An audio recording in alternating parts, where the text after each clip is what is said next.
के मार्ग पर दौड़ाने वाली हमारी गाड़ी को ऐसे हमारे यशस्वी मुख्यमंत्री उत्तर प्रदेश सरकार माननीय योगी आदित्यनाथ जी से मैं निवेदन करूंगा कि वह हम सबका मार्गदर्शन करने की कृपा करें। बोलो भारत माता की।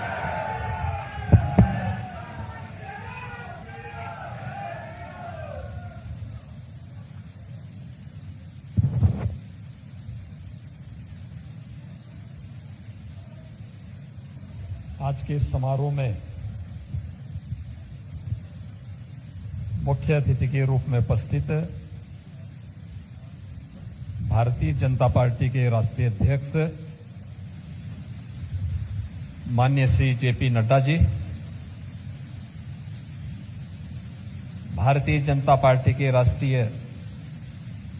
संगठन महामंत्री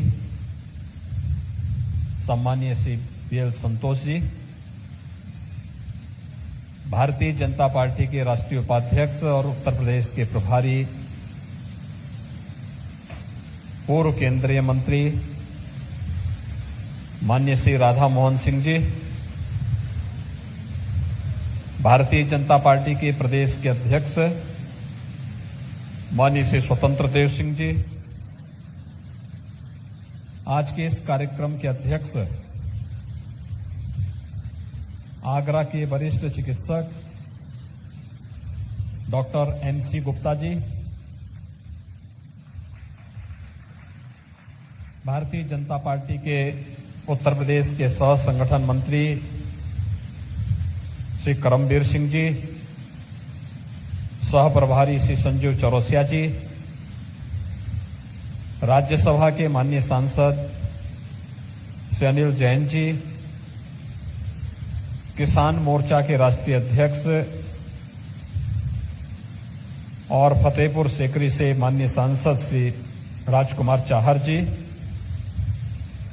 प्रदेश महामंत्री Ashwini Tyagi ji, Indian medical association और उत्तर प्रदेश आयुर्वेद परिषद, होम्योपैथ और यूनानी संघ से जुड़े हुए सभी हमारे वरिष्ठ चिकित्सकगण और उपस्थित भाइयों बहनों, आप सब की ओर से मैं भारतीय जनता पार्टी के लोकप्रिय और यशस्वी राष्ट्रीय अध्यक्ष माननीय श्री जेपी नड्डा जी का इस ब्रजभूमि पर आप सभी चिकित्सा क्षेत्र में कार्य करने वाले आप सभी महानुभावों की ओर से हृदय से स्वागत करता हूं, अभिनंदन करता हूं।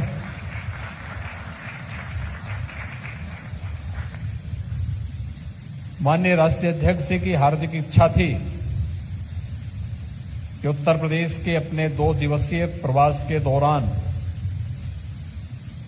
वह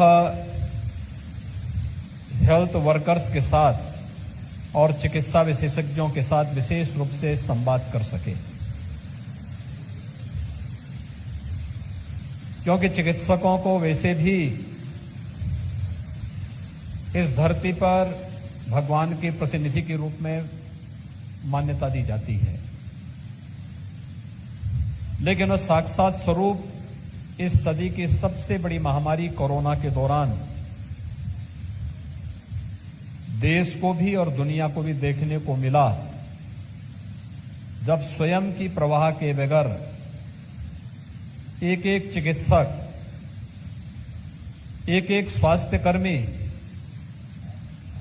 एक एक कोरोना वॉरियर्स दूसरे को बचाने के लिए निकल पड़ा और देखते ही देखते जिस महामारी से पूरी दुनिया में भय था, वह महामारी एक एक करके नियंत्रण में आती हुई दिखाई दे रही है। इस अवसर पर मैं आप सभी का हृदय से अभिनंदन करता हूं, स्वागत करता हूं। वास्तव में आज का दिन भारतीय जनता पार्टी के राष्ट्रीय नेतृत्व की ओर से कोरोना कालखंड में आपके द्वारा किए गए सेवा कार्य के लिए आप सबके अभिनंदन का दिन है। आदरणीय प्रधानमंत्री जी ने कोरोना कालखंड में पहले दिन से ही इस बात को रेखांकित किया था कि हेल्थ वर्कर्स इसमें बड़ी भूमिका का निर्वहन कर सकता है। कोरोना वॉरियर्स की बड़ी भूमिका होने जा रही है और वह सच साबित हुआ। याद करिए जो बातें 18 मार्च 2020 को, 21 मार्च 2020 को, 24 मार्च 2020 को प्रधानमंत्री जी ने अलग अलग संबोधनों के माध्यम से इस पूरे देश की जनता से कही थी, वही चीजें एक एक करके अक्षरशः सही साबित होती गई। इस प्रकार का दूरदर्शी नेतृत्व जिस देश के पास होगा वह सचमुच किसी भी आपदा का सामना पूरी मजबूती के साथ कर सकता है। यह हम सबका सौभाग्य है। और फिर आप जैसे हेल्थ वर्कर्स जब देश के पास हैं तो फिर पूरी प्रतिबद्धता के साथ इस लड़ाई को जीती जा सकती थी, इसमें कोई संदेह नहीं। हम सब जानते हैं कि कोरोना इस सदी की सबसे बड़ी महामारी है और इस महामारी में पहले दिन से ही जो सावधानी प्रधानमंत्री जी के नेतृत्व में पूरे देश ने बरती थी, चाहे वह जनता कर्फ्यू का कार्यक्रम रहा हो, चाहे वह लॉकडाउन की घोषणा रही हो, और उसके बाद जब लगा कि अब ये कोरोना फिर भी आएगा तो अधिक से अधिक टेस्ट करने की सुविधा प्रदान करने का हो, हेल्थ इंफ्रास्ट्रक्चर को मजबूती प्रदान करने का हो। यह कार्यक्रम केवल कोरोना के दौरान नहीं, याद करिए कि 2014 में जब मोदी जी देश के प्रधानमंत्री बने, प्रधानमंत्री बनने के तत्काल बाद उन्होंने कुछ कार्यक्रम प्रारंभ किए और उन सभी कार्यक्रमों को भले ही उस समय विपक्ष ने आलोचना की हो, लेकिन उन एक एक कार्यक्रमों का कितना भारी प्रभाव पड़ता रहा। एक एक योजना को लेकर के कोरोना कालखंड में जब दुनिया त्रस्त थी, उनको कुछ भी समझ में नहीं आ रहा था कि अब क्या करना है, वहां की व्यवस्था अस्त व्यस्त होती गई। दुनिया के कुछ देशों में सत्ता परिवर्तन कोरोना के कारण हो गए। उस कालखंड में आपने देखा होगा कोरोना आया 2020 मार्च में और मई 2014 के बाद से जो परिवर्तन देश के अंदर एक एक करके होते गए, जनधन अकाउंट खोले गए हर एक गरीब के। कोरोना कालखंड में उन अकाउंट के माध्यम से सीधे प्रधानमंत्री जी के द्वारा उन सभी गरीबों के खाते में पैसा भेजा जाता रहा। गरीब कोई परेशान नहीं हुआ, भूख से कोई गरीब नहीं मरा। उसी प्रकार से आपने देखा होगा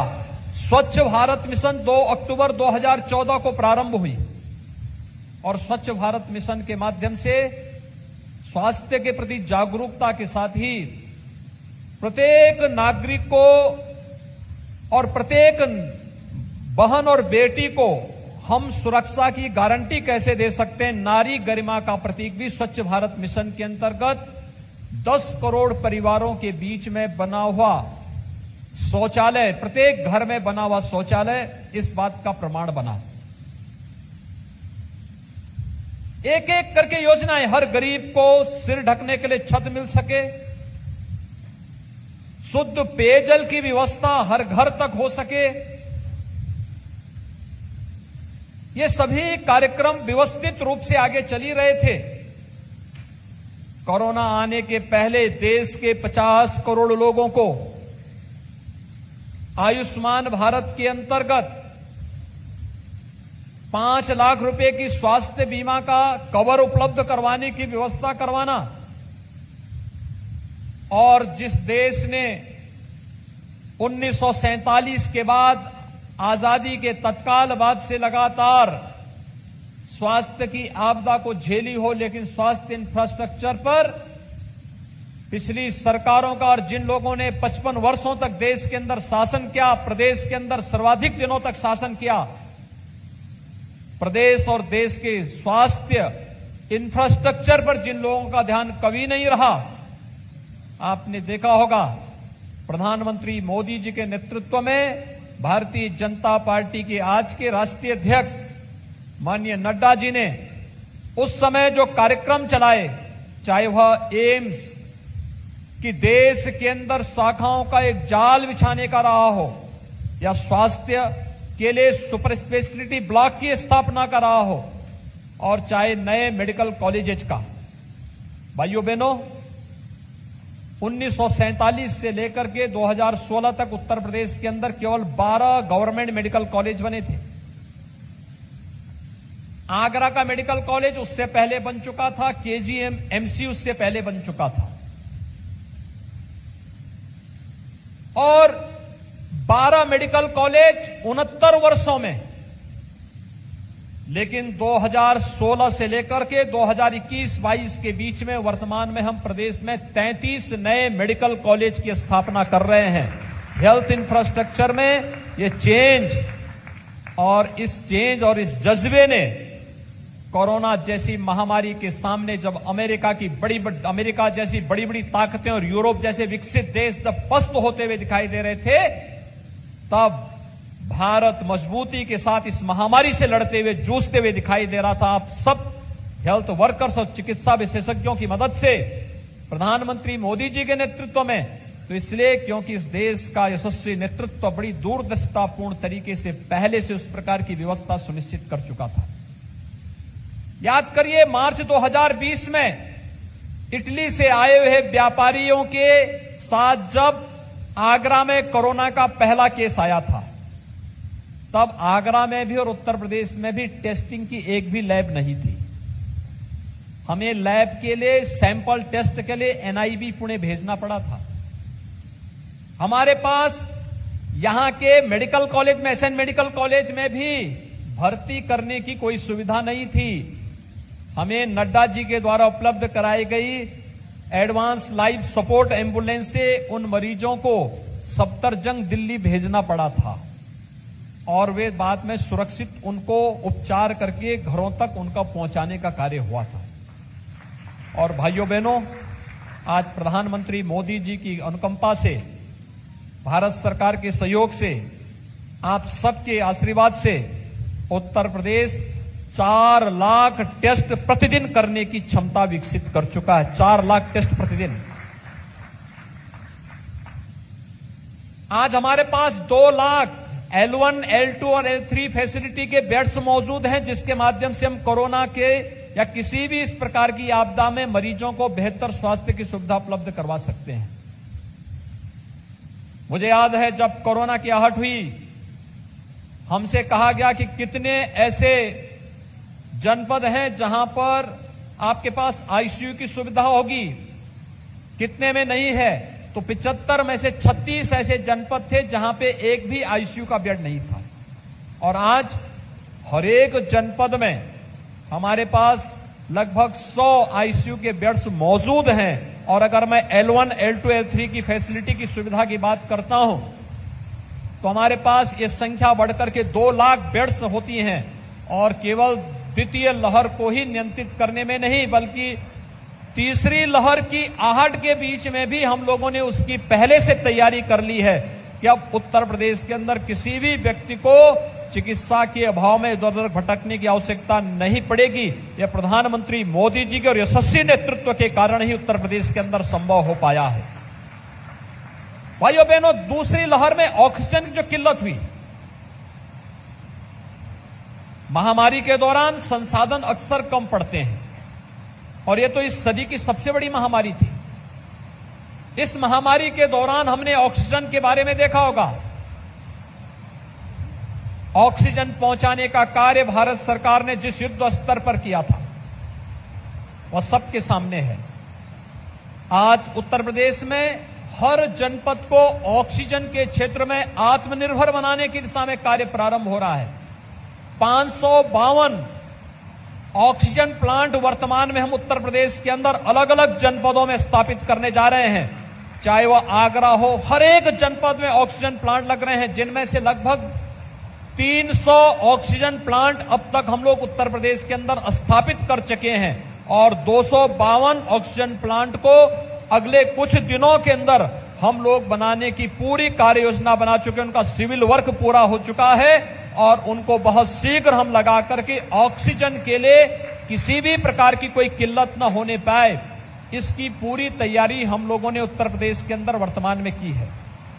और आज आप सबके सहयोग से मुझे बताते हुए ये भी प्रसन्नता है, उत्तर प्रदेश 24 से लेकर 25 करोड़ की आबादी का प्रदेश,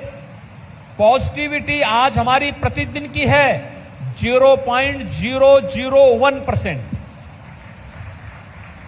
यानी दुनिया में न्यूनतम WHO ने भी जो माना है कि 5% से कम की पॉजिटिविटी रेट को हम सेफ मान सकते हैं, लेकिन हम तो उससे भी न्यूनतम स्तर पर पहुंच चुके हैं। 0.001% पर हम लोग वर्तमान में हैं। कोरोना पूरी तरह नियंत्रण में है, लेकिन कोरोना अभी समाप्त नहीं हुआ है। प्रधानमंत्री जी ने जो इसके बारे में निरंतर जागरूकता पैदा करने की बात कही है कि 2 गज की दूरी और मास्क है जरूरी का पालन तो हमें करना ही होगा, लेकिन हम सबको आभार व्यक्त करना चाहिए प्रधानमंत्री मोदी जी के नेतृत्व को, जिन्होंने इस देश के वैज्ञानिकों को प्रोत्साहित करते हुए इस देश के प्रत्येक नागरिक को सुरक्षा कवच के रूप में फ्री में वैक्सीन उपलब्ध करवाने का कार्य किया है। और आप सभी चिकित्सा विशेषज्ञ इस बात को जानते हैं कि वैक्सीन, किसी भी महामारी के लिए वैक्सीन ये पहली बार भारत के अंदर इतनी जल्दी उपलब्ध हो पा रहा है। इससे पहले आज तक डेंगू का कोई वैक्सीन नहीं आ पाया, आज तक स्वाइन फ्लू का कोई वैक्सीन नहीं आ पाया, सॉर्स का कोई वैक्सीन नहीं आया, आज तक किसी भी बर्ड फ्लू का कोई वैक्सीन नहीं आया, एक्यूट इंसेफ्लाइटिस का कोई वैक्सीन नहीं आ पाया। लेकिन कोरोना महामारी के भारत में आने के 9वें महीने में ही वैक्सीन, एक नहीं 2 स्वदेशी वैक्सीन भारत के नागरिकों को सुरक्षा कवच प्रदान करने के लिए प्रधानमंत्री मोदी जी ने दिया। और आज प्रधानमंत्री मोदी जी के यशस्वी नेतृत्व में, अपने राष्ट्रीय नेतृत्व के मार्गदर्शन में उत्तर प्रदेश देश के अंदर सर्वाधिक टेस्ट करने वाला राज्य है। 6,75 लाख के आसपास टेस्ट हम लोग वर्तमान में कर चुके हैं प्रदेश के अंदर। प्रदेश के अंदर हम लोगों ने 5,35 लाख से अधिक लोगों को अब तक वैक्सीन उपलब्ध करवा दिया है और इसमें से 2,21 लाख से अधिक तो केवल युवा हैं। 18 से 44 आयु वर्ग के युवाओं को भी हम वैक्सीन दे चुके हैं। वैक्सीन भारत सरकार हर एक नागरिक को उपलब्ध करवा रही है। वैक्सीन के लिए तमाम प्रकार से गुमराह करने का प्रयास हो रहा है, लेकिन आप सभी हमारे जितने भी हेल्थ वर्कर्स हैं, आपका जो सहयोग और जिस प्रकार से इस महामारी के दौरान भी हेल्थ वर्कर्स ने काम किया है, वो अत्यंत अभिनंदनीय रहा है। हर कोरोना वॉरियर्स का, हर हेल्थ वर्कर्स का, जिन्होंने कोरोना महामारी के दौरान भारत सरकार और प्रदेश सरकार की गाइडलाइन में स्थानीय प्रशासन के साथ, जनप्रतिनिधियों के साथ मिलकर के कार्य किया है, मैं उन सब का एक बार फिर से हृदय से अभिनंदन करता हूं। आगे की अपनी तैयारी पूरी मजबूती के साथ हम कर पाएंगे, इस विश्वास के साथ मैं आज के इस हेल्थ वर्कर्स के और चिकित्सा विशेषज्ञों के इस अभिनंदन समारोह में भारतीय जनता पार्टी के राष्ट्रीय अध्यक्ष माननीय श्री जेपी नड्डा जी का, राष्ट्रीय महामंत्री माननीय श्री संगठन महामंत्री माननीय श्री बीएल संतोष जी का, प्रदेश के प्रभारी और राष्ट्रीय उपाध्यक्ष माननीय श्री राधा मोहन सिंह जी का, आप सभी चिकित्सा विशेषज्ञों का, हेल्थ वर्कर्स का, कोरोना वॉरियर्स का